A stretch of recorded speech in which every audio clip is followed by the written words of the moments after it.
Adolescent gynecology would be the practice of gynecologic medicine in females once they start menstruating or just before, and it can extend all the way through their teenage years and up to early adult.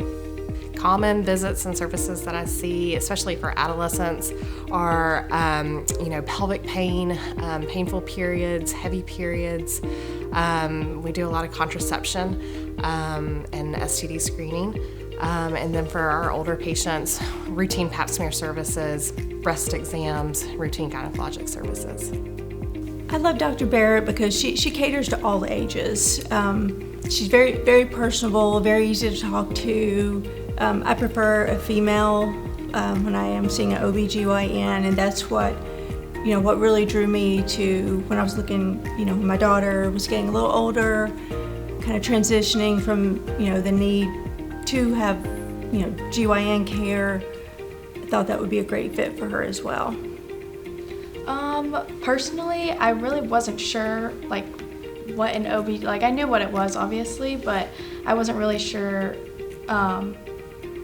who to look for, where even to look, and my mom kind of found, obviously she works for NGPG, and she found Dr. Barrett, and I was definitely very nervous when I first went, but I think once I went to Dr. Barrett, I just felt very comfortable and always could say anything I needed to and everything. The Buford community is fantastic because there's a huge opportunity available. We're one of the few practices that offer gynecologic practices in this area. So being one of the few practices, it's open to several patients, and it's a great resource. I would 100% recommend Dr. Barrett to my friends. Her office has always been very nice, and all of the other staff are always very nice, and she always makes me feel completely comfortable if I need to say anything or about myself, and she's just been one of my favorite doctors that I've ever gone to.